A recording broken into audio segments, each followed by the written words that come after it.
Bem-vindos ao BizuCast, diversão e informação para você.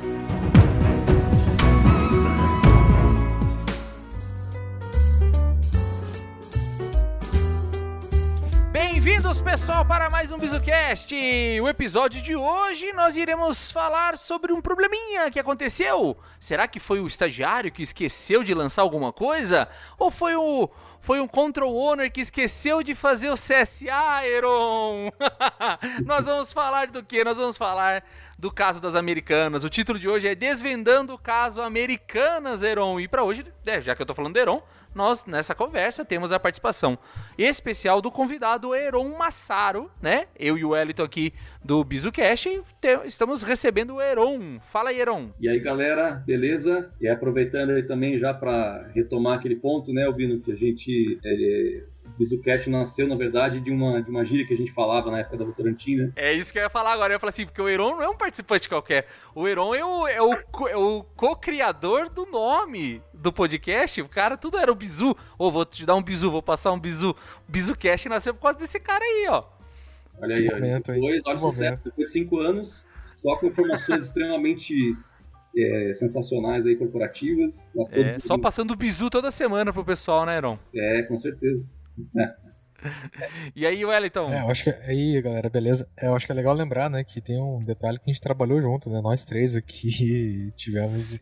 Senão as pessoas falam assim, que da onde apareceu isso, surgiu os caras, né? Mas a gente trabalhou junto, né? Nós três aqui, então foi uma época bem divertida ali entre 2016 e 2017. Foi uma época bem boa, que foi na época que a gente começou a falar. Queria te dizer que foi os meus anos de ouro. Os anos mais felizes da minha vida. Cara. Foi os anos mais bom. Felizes da minha vida. Foi muito bom. E... Aquele time pra mim, aquele time que a gente tinha lá, é igual o Chicago Bulls de 92 pra mim. É o time que tem o Jordan, o Rodman. E o Albinão era o melhor time. Jordan, né? Mas é muito legal, gente. Eu tô muito feliz aí, especialmente de ter o Heron conosco. Isso aqui é quase que numa nostalgia, porque esse tipo de conversa a gente tinha durante os intervalos aí do trabalho. Aí era um negócio que faz. O BizuCast era no horário do almoço, né? Cara, exato. O BizuCast era no almoço, cara. Calcule, gente. Isso aqui é história. Não é verdade. Era uma equipe bem bacana que a gente tinha, todo mundo bem integrado, né? O Albinão aí como grande gestor. E a gente relembra os bons tempos aí mesmo, né? Fica as boas memórias, né, cara? Isso que importa. É verdade.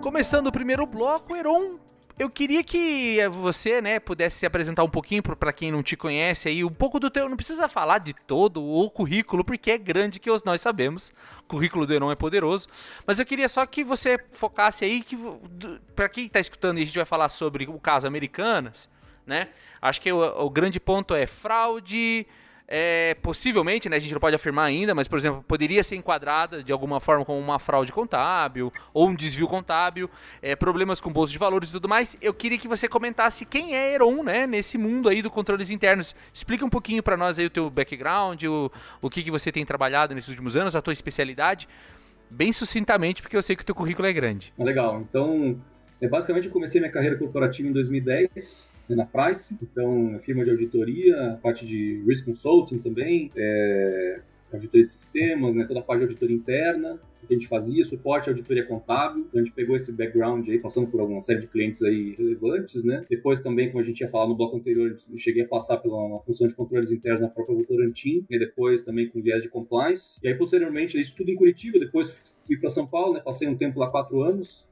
né, cheguei a atuar também com auditoria interna no setor farmacêutico, acho que na Belab, depois também com controles internos na própria JDE, na Café Pilão, Damasco, do Ponto, LOR, etc. Aí depois me mudei também para Itajaí, também no setor aí de agronegócio. E agora, depois de 5 anos aí fora, voltando para Curitiba, muito feliz aí na Positivo Tecnologia, né, na função também de auditoria interna. Então, com esse background de 12 anos aproximadamente nesse segmento, mas... Na área da governança aí, né? Exatamente, nos pilares de governança e obviamente, né, com esse background a gente consegue ter um feeling, né, muitas vezes pode ter acontecido. Obviamente, a gente tem que se basear muito em pareceres técnicos, né? Então, a situação de Americanas, a gente não tem como ter um parecer, né, uma conclusão, né, nesse momento, sem ter um laudo técnico-contábil, né? Mas é algo que a gente, né, tem usualmente dentro dos controles internos, das nossas auditorias, é algo que é relevante, né? Os pontos que foram citados lá, né, de eventuais distorções na contabilidade, né, a parte ali de risco sacado, né, operações aí que a gente pode entrar mais em detalhe na sequência.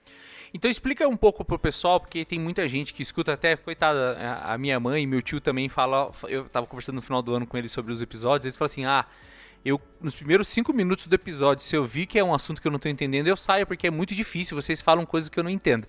Então vamos também explicar, não é só o caso, por exemplo, do meu tio Gutierrez e da minha mãe Terezinha, mas também tem pessoal que às vezes não é do ramo e pode, né, não entender o que está acontecendo, o que de verdade aconteceu. Às vezes o cara fala assim, das Americanas, foi alguma coisa lá na Bolsa de Valor.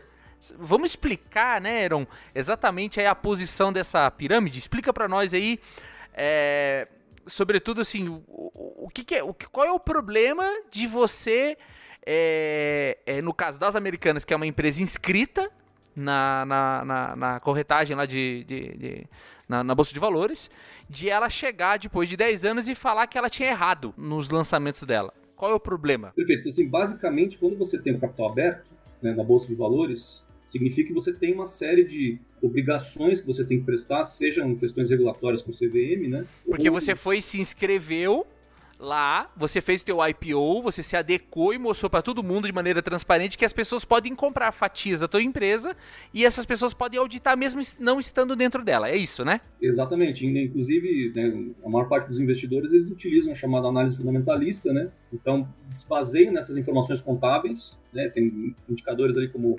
margem, né, de EBITDA, margem líquida, parte de receita operacional, indicadores de endividamento, né? Um dos indicadores fundamentais, que é a dívida líquida sobre EBITDA, né? Que é um dos pontos também que a gente vai tocar ali, que tem relação aí com LASA, né? Que tinha lojas americanas. Então, são uma série de indicadores que são considerados pelos investidores, né? Incluindo os institucionais, não só a pessoa física, e que se baseiam nessas informações contábeis. Né? E quando você tem uma distorção dessa magnitude, isso gera, de fato, uma distorção na própria análise de investimento que foi feita pelas centenas ou até mesmo milhares de investidores institucionais que decidiram aportar, às vezes, capitais de fundos de diversos outros investidores nesses negócios e imaginando que a companhia, no caso, tinha uma situação de endividamento melhor do que, de fato, ela tem. Né? Então, quando você tem uma situação de em torno de 40, 43 bilhões de reais sendo considerados nesse momento como não estando corretamente refletidos nas demonstrações financeiras, existem inclusive alguns contratos de empréstimos, né, que a gente chama de debêntures, né, que é quando a empresa ela empresta dinheiro de outros investidores. Uhum. E ela tem o que a gente chama de covenants de contrato, que são as obrigações contratuais, que ela tem, por exemplo, que manter um índice de endividamento saudável. Então, dívida líquida sobre EBITDA, né? Que dívida líquida seria todo o teu saldo de empréstimos menos o teu caixa. E aí você tem dividido pelo EBITDA, que é a geração de caixa. Então, assim, via de regra, você não pode ter endividamento acima de 3 vezes a tua geração de caixa. Senão você tem que devolver o dinheiro pro cara, né? Perfeito. Senão a gente chama que acontece o chamado vencimento antecipado. Né, na estrutura de emissões, quando você assina o contrato de emissão das debêntures, e são captações significativas, aí, muitas vezes na ordem de 300 milhões, etc., você tem isso como obrigação. Então, uma vez que você tem que manter isso muito bem controlado, EBITDA, endividamento, em geral, e se passar de 3, você tem a obrigação de devolver a totalidade dos recursos para os investidores. Né? Sem contar também que quando a companhia tem uma situação de endividamento muito maior do que efetivamente estava refletido, via de regra, as taxas de retorno para o investidor que vinham sendo praticadas eram muito baixas. Então, estava na ordem, pelo que eu tinha visto, no CDI mais 1,5%. Isso é taxa de empresa com rating, a IAA, que a gente chama, né, que as agências de Standard & Poor's, etc., né, Moody's, elas fazem um rating com um potencial bom pagador que a empresa pode ser ou não. E agora, com esse novo reajuste, pelo que eu vi, a Americanas foi classificada como CC, ou seja, com uma situação de calote iminente. E aí aqueles títulos de debêntures que pagavam CDI mais 1,5%, estão pagando CDI mais 17%, mais 20%, porque, de fato, agora se você tem, né, primeiro existe uma incerteza para saber, de fato, qual é a posição de endividamento da companhia, né, mas, pelo que foi passado, seria uma questão ali relacionada a operações de antecipação de recebíveis, que a gente chama, que é risco sacado. Né? E explicando pro afegão médio, né, a questão você empresta dinheiro para um cara, vamos dizer que eu chego lá na porta do Wellington, bato palma e falo, ô Wellington, me empresta R$1.000. Aí o Wellington vai falar assim, pera lá, Albino, deixa eu analisar o teu currículo aqui. Porra, Binão, conta sadia, gasta pouco, né? Binão não tem financiamento. Por que você quer o dinheiro, Binão? Ah, porque com esse dinheiro aqui eu vou vender mais, tal. Pô, então eu vou apostar no Albinão, porque o Albinão ganhando eu ganho junto. Aí o Wellington descobre que o Albinão não mostrou tudo pra ele, ou mostrou informações inconcretas, né? Ou erradas, que pode ser pelo fato do Albinão ter tentado enganar o Wellington, ou pelo fato do Albinão ter errado na hora de escrever, né? Pode ser qualquer coisa dessa natureza. Mas o problema é que o Wellington olha pro Albino e fala assim, caraca, esse cara está à iminência de não pagar mais ninguém. E nesse momento, começa todo mundo a querer tirar o seu dinheiro e o seu risco de dentro do cara, e aí a profecia se torna autorrealizável. Porque de tanto todo mundo ir lá e arrancar o recurso do cara, o cara quebra.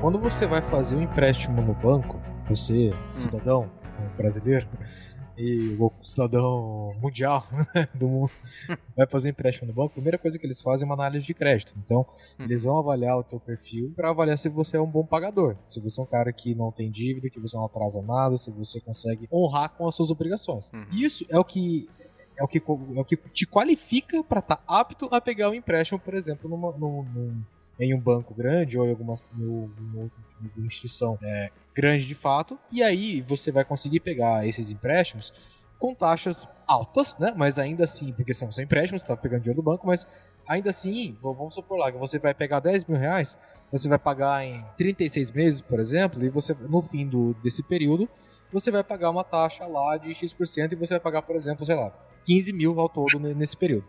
O que acontece? Se por um acaso você é um cara que é um mau pagador, você tem dois caminhos. Um deles, inclusive, é que o banco não aceita. Ele não vai liberar crédito pra você. Ele olha e fala assim, cara, você já tá devendo cartão, tá devendo o boleto da Vivo, da Oi, da TIM, da Renner, da C&A, de todo mundo, porque essas informações são disponíveis no nosso sistema financeiro, né? E aí o que acontece? Você vai ter que começar a apelar, você vai ter que ir para outras, você vai para uma Crefisa, você vai para uma outra instituição financeira que vai te cobrar 3, 4, 5 vezes mais do que um banco de varejo, aí, Itaú, Bradesco, mais iria te cobrar. Então, o grande ponto que está acontecendo agora com os americanos é isso. O que o Aaron comentou ali sobre uma debenture, ou então sobre uma taxa de empréstimo aí, que você pagar CDI mais um, CDI mais 1,5, cara, é praticamente de graça, entendeu? Então, para uma empresa que gera tanto caixa que nem americanos, era um negócio que era de graça. O que aconteceu agora? Ela está com uma fama de má pagadora.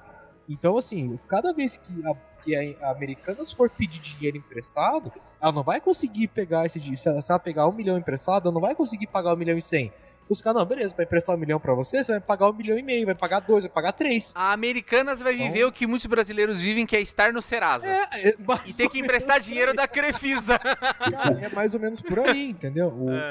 E é um pro tamanho da empresa, é um problemaço. E pela quantia, pra quantia de caixa. E para um modelo de negócio, de varejo que a margem é estreita, pode ser decisivo para não ser mais viável. Cara, o caminho para a empresa se tornar insolvente nesse tamanho de rombo, cara, assim, se você não injetar dinheiro ali, cara, é difícil de sustentar. Por isso que essa situação, muitos querem arrancar um pedaço e deixar a encrenca pro resto, mas em algum momento, um grupo de pessoas tem que, teoricamente, concordar que é melhor que o cara não morra e ele vire um zumbi pra pagar a parte das contas dele, porque se ele, de fato, morrer, ele não paga nada mais pra ninguém. Que daí a gente vai falar um pouco mais pra frente no próximo bloco o que é a recuperação judicial, o que é, né... o que é entrar em concordata e tudo mais. Mas pra gente fechar esse bloco, eu queria que o Heron explicasse pra gente o que é o risco sacado, e daí depois que a gente entendesse o risco sacado, no próximo bloco eu vou ler uma cronologia dos fatos, né? E daí depois que a gente passar esse bloco da cronologia dos fatos, nós vamos entrar num bloco que a gente gosta de falar, que são das teorias conspiratórias ou dos próximos passos e acontecimentos, tá? Só pro pessoal que tá ouvindo entender a estrutura do nosso bate-papo aqui. Heron, então, para fechar esse bloco, explica o que é risco sacado. Legal, então risco sacado basicamente é uma operação de antecipação de recebíveis. né? Então, por exemplo, uma empresa como a Americanas, quando ela faz as suas compras, né, de estoque, ela tem sempre um prazo de pagamento, né, 30, 60, 90 dias, e ela pode, muitas vezes, antecipar esse valor que ela tem em relação às instituições bancárias. Então, por exemplo, até saiu um relatório, né, com saldo que ela deve para os maiores bancos na ordem de 13 bilhões, 900 milhões de reais, né? E aí os mais impactados seriam o Bradesco, né? No caso seria BTG Pactual, Itaú. E aí isso até tem um risco de virar um efeito cascata, né? Porque, por exemplo, se for considerar esse tipo de operação agora em Bradesco, né, representa em torno de 50% do resultado trimestral, do resultado líquido trimestral do Bradesco. Então, só para ter uma noção, né? Então, se eles derem o write-off, que a gente chama, né? Se baixarem esse valor para provisão de devedores duvidosos, né? Como eu imagino que deve acontecer, porque já foi dado rating CC e tem um calote, né? Então, isso pode correr pelo menos 50% do líquido do Bradesco nesse trimestre, né? Então, por isso, o que os bancos estão tentando fazer é conseguir algumas medidas judiciais para, de fato, travar esses valores que a Americanas teve de antecipações, né? E reaver esse dinheiro. E como todas as instituições estão fazendo isso, o que acaba acontecendo é que a Americanas ela tem um grande risco de não ter caixa mais. Então, o que ela precisaria fazer seria diminuir eventualmente a operação, né, vender ativo fixo, enfim, estoques com baixo giro, etc., para poder ter pelo menos um caixa mínimo para continuar operando. Caso contrário, ela não teria mais, entraria, como vocês falaram, uma situação de insolvência. Né? Mas aí o risco sacado para o pessoal entender, e ver se eu vou tentar explicar para o pessoal que tem menos técnico. Eu vou lá, eu empresto o dinheiro do banco e o banco me empresta de uma maneira um pouquinho mais competitiva que um empréstimo normal. Porque ele sabe que eu sou um grande varejista, que eu tenho um grande giro, que eu vendo muito. E eu pego esse dinheiro que ele me dá aqui na minha mão e eu uso para comprar e pagar meu fornecedor. Daí eu não preciso usar meu dinheiro. E eu pego esse dinheiro aí e vendo e parte do lucro dele eu pago o banco e não preciso mexer em capital meu. Eu uso o capital do banco. E o banco, ele corre esse risco junto comigo, porque, teoricamente, cada empresa tem um risco associado a esse risco sacado. Uma empresa que nem a Americanas, pelo que eu estava lendo esses dias, tinha um dos riscos sacados mais seguros que tem no mercado. E se provou totalmente errado. E não é porque alguém avaliou errado, é porque as informações não estavam corretas, né? Exatamente. Então, assim, acho que um ponto que assim, chama muito a atenção no balanço é que essas operações de risco sacado, e elas são extremamente materiais, né, dentro do balanço da Americanas, elas estavam registradas diretamente na conta de fornecedores, né? Então, se você pega, por exemplo, o caso da Via Varejo, ela registra numa outra conta, coloca, se não me fala a memória, fornecedores e convênios, e aí coloca uma nota explicativa mencionando que trata-se de uma operação, não é exatamente fornecedor, não está devendo para o fornecedor, está devendo para o banco, né? Pro banco. Você tem que contabilizar os juros adequadamente também, como a título de antecipação de recebíveis, né? E aí você consegue ter melhor controle e melhor reporte ao mercado dessas operações. Heron, já que você está entrando, eu não queria entrar nessa explicação, mas qual que é o grande pepino do risco sacado? Se você não coloca na linha correta e não leva em consideração o tempo dele, do vencimento, e ele entra lá como fornecedor, teoricamente, como ele entrou como fornecedor e o financeiro não ocorreu porque eu não tive que tirar dinheiro de caixa para pagar, ele simula uma coisa sadia que não existe. Teoricamente, eu paguei, para o pessoal entender aí, eu paguei meu fornecedor com o dinheiro do banco, mas eu não disse que eu vou pagar juro e que eu tenho que pagar o banco. Então, simulou uma margem que não existe. É como se eles tivessem uma máquina de dinheiro no quintal de casa e estivessem falsificando nota de 100 e foram pagar o fornecedor com nota falsa. Criaram dinheiro. Os caras criaram dinheiro que não existia. Porque quando você faz o risco sacado e paga o teu fornecedor com dinheiro que não é seu e você não coloca que você tomou ele, então significa que, né, você simulou uma margem inexistente, né? E inclusive o teu nível de endividamento, né, que é o que a gente estava falando. Então, para ter sido aprovada a emissão de debêntures, de fato eles conseguiram demonstrar de alguma maneira que estava abaixo de 3, né, o dívida líquida sobre EBITDA. E aí, a partir do momento que se você tivesse registrado, né, de maneira apropriada, esse nível de endividamento estaria talvez 5, 6, 7, não se sabe quanto, né, e aí talvez não conseguiram nem ter emitido as debêntures, não teriam capital de giro para financiar o estoque. Né. E acho que por conta disso, eventualmente, foi pensado, né, nesses registros, que geraram essas inconsistências contábeis. Né.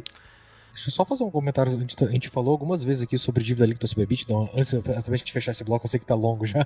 Mas quando a gente fala desse 3 vezes, normalmente a conta de. Desculpa, sem ser chato aqui, ou sem querer fazer mal a ninguém, mas quando a gente faz uma conta de padeiro aqui, entre aspas, para poder falar desse valor, é que normalmente essa dívida líquida sobre EBITDA é, entre aspas, quanto tempo que você leva para poder pagar essa dívida com base no dinheiro que você gera.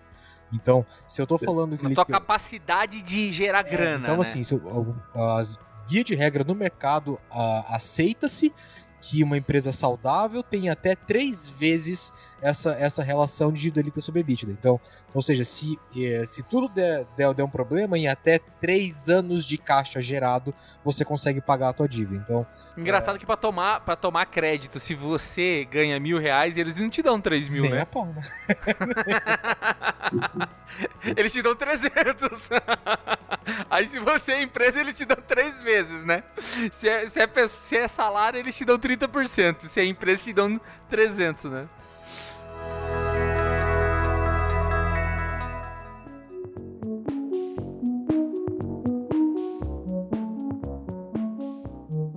Nesse bloco eu vou passar aqui pro pessoal, para o pessoal entender a cronologia dos fatos, né?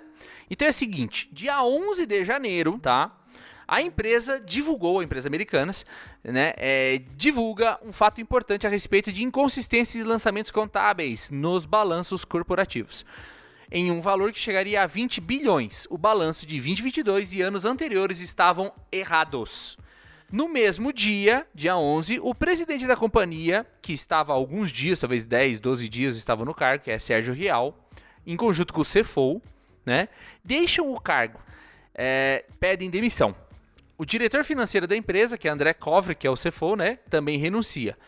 Ele havia tomado posse junto com o Real. Então, ambos pedem demissão no mesmo dia. No dia seguinte, dia 12, quinta-feira, o pregão abre, né, da B3 abre com queda de 73,33% nos valores das ações desta empresa.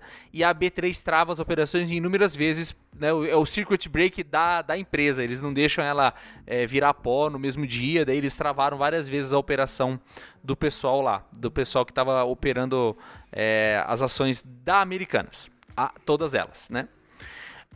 No mesmo dia 12, o ACO, né, explica a situação numa entrevista, onde ele diz que a gênese do problema estava nas operações de risco sacado, que a gente comentou no bloco anterior. E ele fala, né, que trata-se de uma linha de crédito que faz uma triangulação entre empresas, seus fornecedores e instituições financeiras, vulgo bancos, né? Então a empresa contratava o risco sacado, a companhia pede ao seu banco que realize o pagamento de uma compra com o fornecedor. Para você que tem CPF aí, é o cartão de crédito, tá? Rotativinho aí, você foi lá e comprou com o cartão de crédito. Assim, o banco quita o contrato em nome seu, à vista, vai lá, pum, né? Às vezes, claro, quita a tua dívida, né? E passa a dever você para o banco e cobra juros de você para você... Exato. O grande ponto aqui é que você troca em vez de você estar devendo pro fornecedor, você está devendo pro banco. Pro banco. É a mesma coisa que o cartão de crédito. Eu vou lá e compro um cartão de crédito, eu não tô devendo pra loja, tô devendo pro banco, ou melhor, pra operadora do cartão, né? Pelo que se sabe até o momento, as Americanas fizeram a contratação de risco sacado, mas as operações não foram registradas devidamente nos balanços contábeis. No caso de Americanas, foram inúmeras operações ocultas, subestimando o grau de endividamento da empresa. Aí, sexta-feira 13, né, um dia depois, começa o início da batalha com os fornecedores e credores da empresa. Ou seja, todo mundo sentiu que o bicho tava dando errado, que o caldo tava azedando, né? E o pessoal da Americanas, rapidamente, né, faz a solicitação de uma proteção, de uma medida protetiva contra vencimentos antecipados de dívidas, e um juiz lá do Rio acata, dá ok, né? A empresa então endossa o pedido e revela que é necessário tal medida devido ao endividamento de 40 bilhões, ou seja, a história do 20 de distorção... Cara, dobrou de um dia pro outro. É porque assim, uma coisa é assim, ó, eu distorci 20, mas minha dívida hoje é 40. Aí o que acontece? No dia seguinte, o banco BTG Pactual entra com uma ação contra essa medida protetiva, né, que implicava o estorno de um pagamento realizado de 1,2 bi, que eles tinham pago 1,2 bi para o banco, e com essa medida o banco teria que devolver para Americanas. Então eles entram ao contrário, falam, não, pera lá, eu não vou devolver dinheiro pro cara que tá me devendo até as calças, né? Acaba o BTG tendo o direito de manter o dinheiro em mãos, não paga para eles, né? No dia 16, as ações voltam a cair mais 38%, né? Elas já estão agora cotadas a R$ 1,94 versus R$ 12, né? Que estava antes do escândalo. A justiça concede à BTG Pactual no dia 18 o direito de bloquear o 1,2 bi da Americanas, né, que estava em posse do banco. No dia 19, a empresa confirma que possui apenas 800 milhões em caixa, ao invés dos 8 bi que eles estavam reportando no terceiro tri do final do ano passado. Cara, cada hora é uma notícia, cara. Bosta. Aí no mesmo dia 19, as Americanas realizam um pedido de RJ, que é a recuperação judicial. Né? E de acordo com o diretor financeiro da Spot Finanças, Marcelo Marim, o pedido de RJ, de recuperação judicial, se tornará, né, o quarto maior da história do país, ficando atrás somente da Odebrecht, da Oi e da Samarco, tá?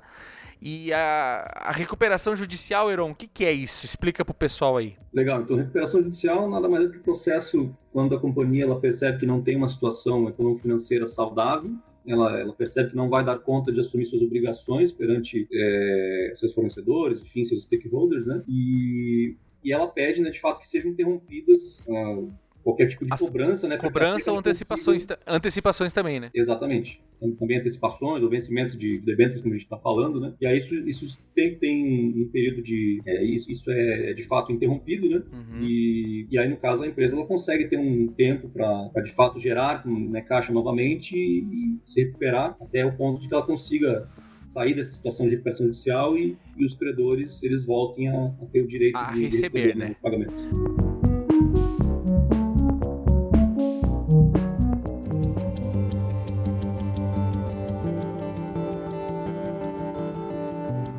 Só que se isso não der certo, eles podem seguir pelo próximo passo, que é a concordata, onde o juiz estabelece, né, faz quase que a gestão da conta deles, dizendo quanto eles podem pagar para os seus credores mensalmente, sem que a empresa venha a quebrar de fato e falir, né?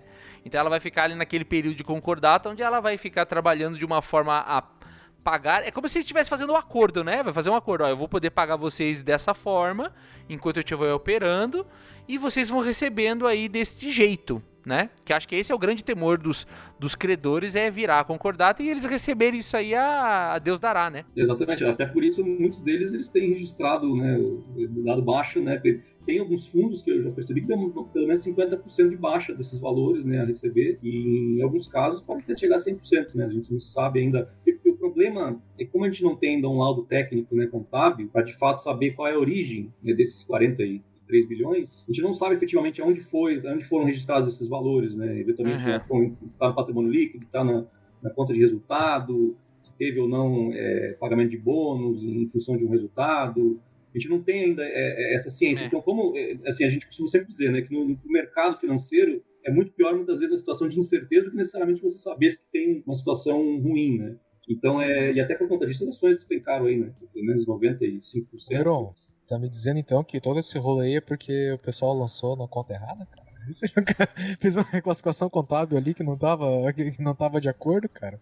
Pô, que triste, né, bicho? Assim, existe na realidade algumas contas que a gente chama de redutoras, né, de fornecedores. Então, eventualmente, isso malabarismo contábil. Basicamente assim, a gente não tem como saber sem ter o laudo técnico, né? Imagino que vai ter uma auditoria, né, para se responsabilizar e etc, né? Mas existem questões contábeis que envolvem julgamentos, estimativas. Então, se você não tiver um critério muito bem formalizado, você pode, eventualmente, considerar alguns saldos que não necessariamente representam a situação econômico-financeira da empresa, né? Então, aí que essa auditoria ela vai buscar, né, a causa raiz, né, de fato. E aí tem que pegar todo o histórico, né, nos últimos 10 anos, aí, pelo menos. É um trabalho muito complexo, extremamente complexo. Né? Tem um ponto que a gente precisa deixar claro aqui, e é que todo ano o balanço é auditado, né? Então você tem ano a ano esse trabalho das Big Four, das auditorias aí de balanço, UI, Deloitte, a própria Price que o Heron passou também. Então, assim, esses caras, eles vão lá e eles dizem que aquele balanço tá ok ou não. Pode ter alguma, como é que chama ali? Ressalva, isso. Pode ser aprovado com ressalvas, pode ter algumas observações ali, mas esses balanços são auditados, tá? Então, e aí, que o Albino falou, que a gente ia falar um pouquinho depois ali sobre as teorias da conspiração envolvida, é que, cara, passa na mão de muita gente esse negócio, entendeu? Pra você falar que passou um furo desse tamanho, é bem esquisito. Inclusive, essa questão aí das próprias auditorias, A gente sempre considera, né, que a missão da auditoria contábil é garantir que as demonstrações financeiras estejam livres de distorções relevantes. Então, não necessariamente eles vão buscar fraude. Isso não faz parte do escopo. Agora, obviamente, se você tem uma distorção relevante, nesse caso, obviamente, existe, né, e seja ela gerada por fraude ou erro, seria a função da auditoria também estar capturando. Ter pego, né? E até porque a gente está falando de 10 anos, né, Aaron? Então, nós não estamos falando de um balanço contábil específico que promoveu a distorção, né? Quando a gente começa a pegar algumas informações aqui, grande parte desse problema é um acúmulo de 10 anos de erros. Então, e eles já afirmam aqui em nota pública lá no dia 11, os balanços de 2022 e 10 anos atrás, ou seja, de 2012 a 2022, todos têm erro. Então, assim, e assim, a gente também não pode colocar toda a culpa nessa parte, né, da auditoria, quando a gente está falando de auditoria, né? Não culpa do tema, porque a responsabilidade sempre é da empresa. Mas a auditoria não foi só a PwC nesses últimos 10 anos, parece que eu tinha lido que já foi trocada nesse período aí. Então passou por mais mãos do que você possa imaginar. Então alguma coisa de muito errado aconteceu realmente e houve falhas, né? Agora o que pega pesado no caso de PwC é que no caso de Odebrecht, no caso de Petrobras, no caso do Oscar até, eram eles, né, cara? Então a imagem fica queimada, né? É tipo, vamos falar a verdade, eu não sei qual é a proporção, o Heron lembra da história da Anger lá, que a Arthur Andersen foi pro vinagre. Talvez, eu não tô querendo dizer, mas talvez por muito menos, não em termos isolados de caso, mas foi um caso só e a Arthur Andersen foi pro vinagre. A gente tá falando de vários casos sucessivos aí, que para essa empresa aí se manter, ela vai ter que mostrar para todo mundo que a gente pode confiar nela. É complicado. Aí eu tô falando como cliente, né? Assim, quando a gente pensa na função de auditoria, né, justamente dá essa confiabilidade para o investidor que aqueles saldos que estão sendo reportados na contabilidade, eles são fidedignos, né? Exato. Porque se você vai abaixa a DF, você abaixa a DF, você olha lá no final, Ernst Young, auditado Ernst Young, você não confia? Confio. Você vai lá, pega um outro DF, tá escrito auditado por... qual que é a outra Big Four aí? A Deloitte. Pô, eu confio. Auditado por... Qual que é a outra que a gente sempre... A Ernst Young, né? Já falei, UI, Deloitte, né, KP, né? Pô, KPMG, respeito também, confio. Price, também confio. Então, é por isso que elas são as Big Four. Elas são as grandes 4. Antes eram Big Five. Porque a Arthur Andersen colocava a mão no fogo e deu errado e ela teve que pagar. Ela foi pro cepo, né? E agora a gente tá falando de uma outra das Big que tá mais uma vez envolvida numa situação de baixa confiança. Né? Acho que a gente não tá acusando ninguém nem falando nada, mas é a situação que pelo menos eu tô lendo. Assim, um ponto também que até eu me recordo, né, porque eu passei por lá entre 2010 e 2015, é que de fato as margens, né, do serviço que eram vendidos de auditoria, elas vinham cada vez mais sendo reduzidas. Então isso fazia com que, com a série de projetos que eram vendidos, você tinha de fato equipes mais enxutas, né? E mais juniors também, né? Exatamente. Então muitas vezes você sempre tem, né, uma estrutura de um sócio, um gerente senior, né, revisando, dependendo da maturidade da empresa. Claro. Mas você tem, né, eventualmente um senior em campo, um supervisor, um gerente, mas via de regra, né, os testes substantivos, né, os testes de controle, muitas vezes são executados por profissionais, né, os trainees, ou até mesmo consultores, ou auditores de primeiro e segundo ano, que têm lá 2 ou 3 anos de experiência, né? Então, não necessariamente eles vão ter, talvez o feeling, para dependendo da operação que foi feita, né, muitas vezes, sempre quando você tem, né, a gente não sabe o que aconteceu ainda, mas, por exemplo, quando você fala do triângulo da fraude, você tem sempre um processo de justificativa, né? Uma complexidade envolvendo um racional por trás, né? E não, quando você tem um profissional que não tem tanta senioridade, muitas vezes ele não tem ainda o feeling, né? O conhecimento da operação. Ele vê isso aí como uma barreira, respeita e não confronta, né? Exatamente. Muitas vezes fica fazendo um trabalho até certo ponto mais braçal, que a gente chama, né? Pegando algumas amostragens, fazendo algumas circularizações.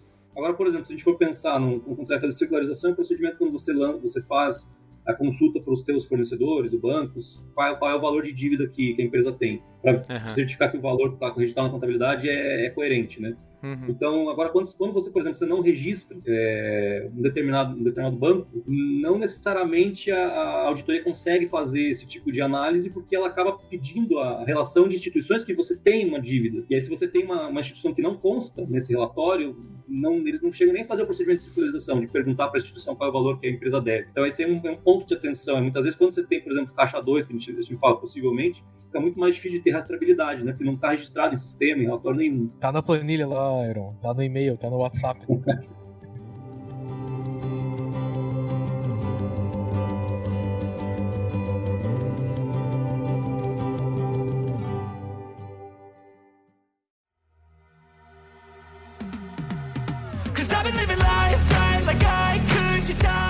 Já que no último bloco a gente começou a falar de possíveis fraudes e outras coisas, vamos entrar no bloco final aqui, que a gente vai falar de conspirações, né? Tem algumas informações aqui que eu não estou acusando e nem falando nada, são informações obtidas, né, de relatos, aí pelo menos esses primeiros vai ser isso. No dia 13, na sexta-feira 13 de toda aquela muvuca, foi descoberto que os executivos da empresa venderam quase 212 milhões em ações da empresa durante o segundo semestre do ano passado, 6 meses antes da divulgação destas inconsistências. Então esta é uma baita de uma evidência que faz as nossas orelhas ficarem erguidas, né? A outra é que no dia 17, o ex-CEO Sérgio Rial afirma que saiu da empresa por falta de perspectivas e que não sabia nada dos erros contábeis, né? Fica também parecendo muito estranho a entrada deste CEO, né? Como se fosse quase que uma jogada telegrafada, ó, vai lá, assume, descobre e sai fora, né? Ficou estranho. Outro fato aqui, executivos recebiam PPRs gordinhos, né? RVs, né? Esses bônus. Os bônus eram baseados em resultados que hoje são questionados em provendos. A empresa distribuiu mais de 1,9 bi. Considerando a média de 18 diretores por ano, as lojas americanas e B2W foram 3,9 milhões para cada diretor por ano. Quase 40 milhões por cabeça em uma década. E acho que lá o Heron, quando começou a falar lá, antes de a gente trazer o fato, a luz esses fatos aqui, ele estava comentando de fraudes típicas que saem, esse dinheiro sai para algum lugar, né, Heron? É que nem vazamento de caixa d'água, né? O dinheiro tem que ser para algum lugar. Aí ele até falou assim, tem que ver se alguém vai auditar e ver se está saindo bônus e tal. Pô, a empresa tava devendo as cuecas, os caras arrebentando com bônus aqui. O conselho também ganhou bem, vamos falar do CA, o conselho administrativo também deu uma mordidinha. Estamos falando dos nossos amiguinhos lá, o Lehman Brothers lá, os amigos do Lehman, Sucupira e o Teles, né? A antiga B2W, atual Americanas, a diretoria ficou com 240 milhões entre 2012 e 2021. Os conselheiros receberam 8 milhões por ano, enquanto os caras estavam recebendo 3,4, eles estavam recebendo 8,6, tá? Para 2022, que foi o ano antes da fraude, a previsão era uma remuneração de 59. Então de 8 foi para 59, tá? Mas o valor que será efetivamente pago só será conhecido após a aprovação das contas pelos acionistas, que agora está em xeque-mate. Então eles estavam promovendo aí um salto aí. Para mim é um saque, né? É saquear, que nem os vikings saqueando Paris, né? Então os caras foram sangrando e vamos dar a última cartada aqui, 60 milhões para cada um de nós. Miguel Gutierrez, o longevo CEO da Americanas, né? Recebeu 19 milhões em 2020. Na B2W, o CEO Márcio Cruz recebeu 9,3 milhões nesse mesmo ano. Em comparação aos executivos mais bem pagos, por exemplo, da Magalu, Frederico Trajano, que recebeu 30 milhões. E da Via Varejo, Roberto Frugenberger, que ficou com 22 milhões. Então eles olharam os amiguinhos que estavam recebendo todo mundo 30, 20. Eles puxaram a régua deles também pra cima, mas deu ruim. Só um detalhezinho aqui que eu não quero colocar pimenta nos olhos de ninguém, porque às vezes a gente fica falando assim, porque tem muito meme aí no TikTok falando, foi o estagiário da contabilidade que errou, foi o analista júnior que fez cagada, né? Outros já falam que é o CEO ali, o carequinha lá, o Sérgio Rial, que saiu do Santander pra fazer feio ali. Mas, vamos lembrar um pouquinho de um livro que meus amigos aqui, Heron e o Wellington, já ouviram eu mais de uma vez criticando o Lehman e os seus amiguinhos, né? A respeito desse livro, que pra mim que é um livro de terror, pra mim. Alguns colocam lá na classificação Mundo dos Negócios. Eu, quando vou na livraria, eu tiro ele e mando lá pro ficção, Coloco lá junto com Call of Cthulhu, essa coisa de terror, sabe? Porque eu nunca fui com a cara desses caras. Mas olha só, eu ouvi um empresário comentando essa semana sobre um capítulo desse livro. Ele falou assim, olha só que interessante. Nesse livro Feitas para Durar, tem um capítulo que chama Contas a Pagar. E nesse capítulo, os geniosos, os 3 Midas, que eles... Eu me lembro daquela foto da Exame S.A. lá, Você S.A., que eles tiraram fotinho, os 3 um do ladinho do outro. E somos os reis Midas. A gente coloca a mão, vira ouro. Eles são os gênios, né? Olha só o que eles escrevem no livro deles. Os autores comentam com leveza e destreza a respeito de suas técnicas fabulosas. Abre aspas. Não pague seus fornecedores. Deixe o mês atrasado e veja como ele reage, se ele te cobra ou reclama. Se ele reclamar ou te protestar, não compre mais dele. Queremos trabalhar com fornecedores que entendem a exclusividade de trabalhar conosco. Experimente não pagar 30, 60, 90 dias, vá subindo, até chegar em 6 meses. Pague só quando te cobrarem. Para ficar rico, você precisa não pagar seus fornecedores, esticando ao máximo até chegar esse momento quando você deixa de ser rico. Então assim, cara, esses caras aí nunca me enganaram. Me desculpa, aí tem gente que idolatra. Eu sei que até hoje eu tava lendo um artigo da BBC falando assim, como é fácil a gente idolatrar pessoas de sucesso, né?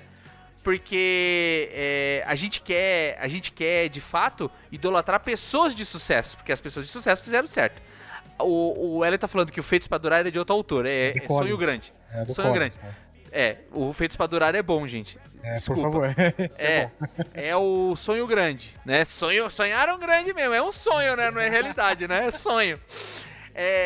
Eu li um artigo na BBC de Londres dizendo que eles começaram a colocar em xeque-mate todas as empresas do grupo 3G. Eles querem fazer uma varredura agora, pelo menos nos Estados Unidos, uma coisa séria.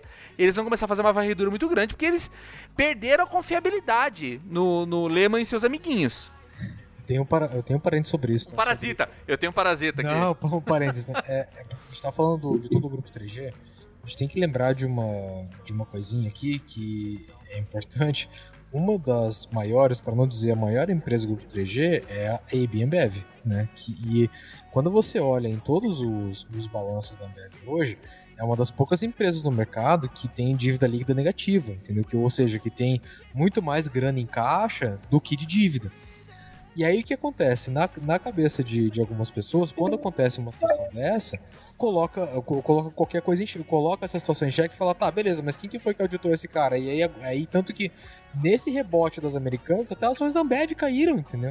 Mas sabe por quê? Porque o presidente da B3... Coisa. Então, cara, é toda uma bagunça, né? O presidente da B3 disse o seguinte, que se a fraude for comprovada, ações da Ambev vão ser utilizadas para sanar uma parte do furo. Ele falou assim, faz parte do grupo 3G, eles vão ter que arcar, nós vamos brigar para chegar a esse ponto, não é a gente que decide, mas nós vamos fazer. Quando ele falou isso, as ações da Ambev começaram a reagir. Porque eu não posso chegar pra você, alugar um carro, bater ele e dia seguinte sair com um BMW na tua frente dando risada na sua cara. Não posso, Wellington. Tudo que a gente fala de especulação aqui, desse movimento de compra e venda de ações da empresa, desses pedaços da empresa, ele está associado ao grau de incerteza do mercado, entendeu? Exato. Então, realmente, assim, se eu tenho dúvida se aquela empresa de fato ela tem uma certa segurança jurídica, contábil e tudo mais, cara, eu não vou manter, cara, na dúvida, e especialmente o investidor institucional, esse cara no menor sinal de fumaça, ele tira. Ele vende, cara. Ele não tem vínculo, porque ele não tem vínculo administrativo, ele é puro negócio, ele não pode manter lá. E tanto que tem o Heron pode até me confirmar, mas até alguns anos atrás, o percentual que a gente tinha de investidor estrangeiro na B3 era 60%, 65%, era muito mais uma grana de fora do que de dentro, entendeu? Então é muito alto, então assim, para esses caras que são investidores institucionais, especialmente do exterior, quando esse cara ele sente um cheiro de alguma coisa estranha, ele pula fora, cara, e vai procurar em outro mercado, entendeu? Exato. Então é por isso que é tão perigoso esse assunto.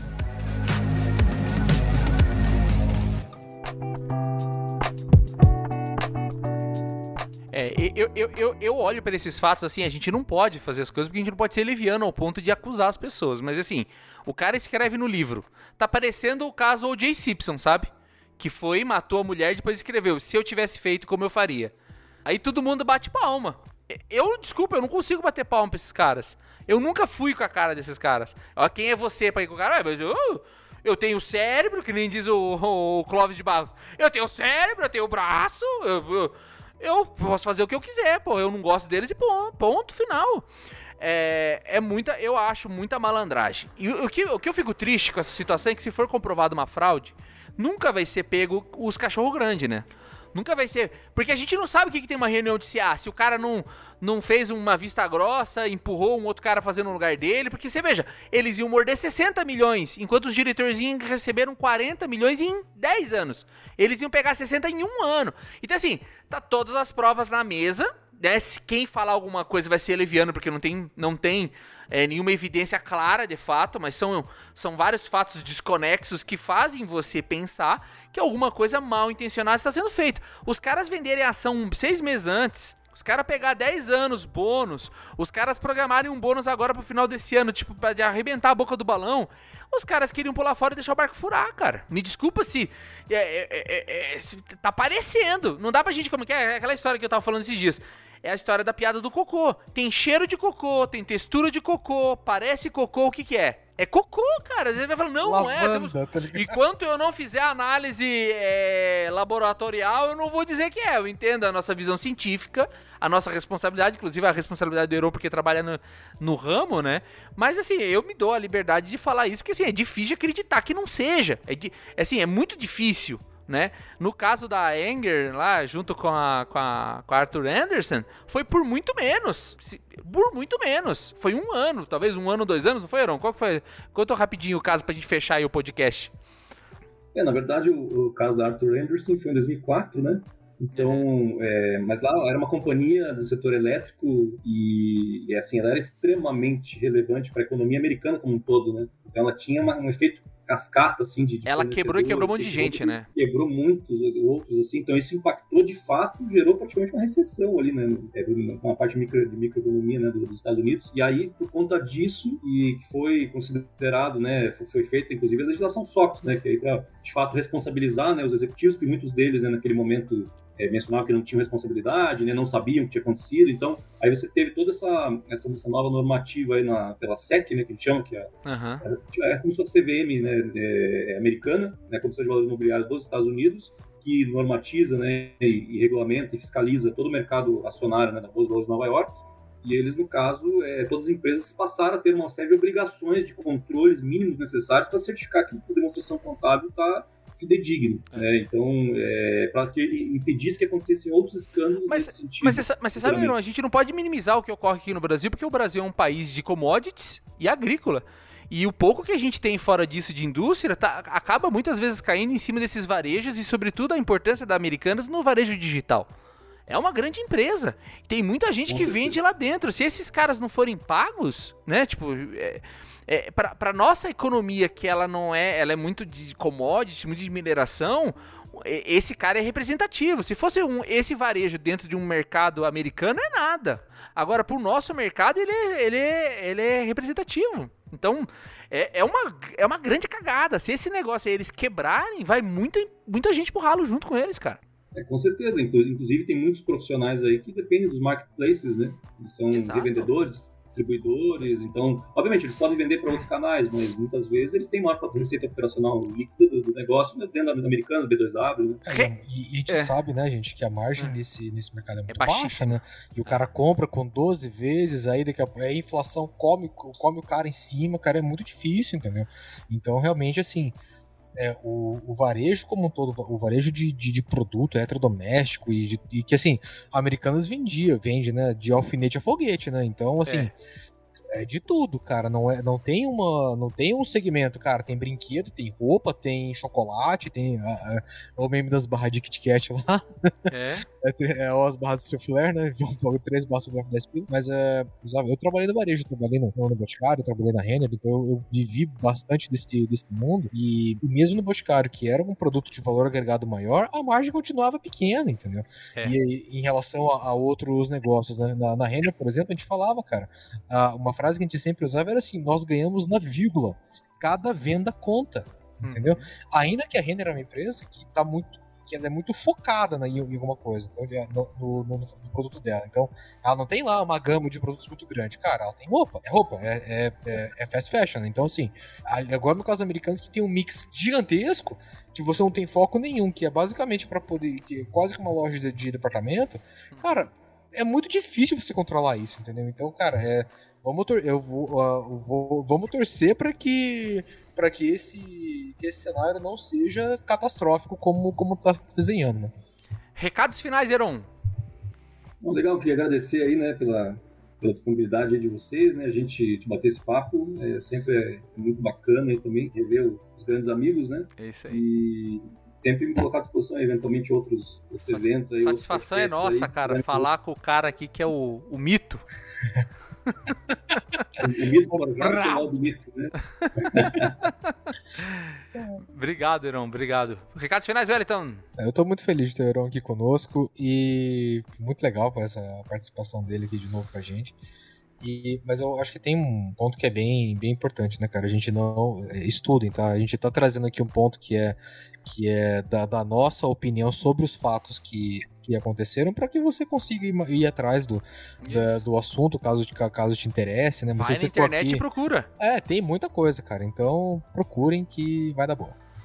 E pra finalizar, só queria dizer o seguinte, eu vi um podcast do O Sócio, que o cara fez uma simulação da margem líquida da Americanas e do produto que é considerado um dos mais famosos, que é o Kit Kat, que a maioria do pessoal compra Kit Kat e compra lá, né?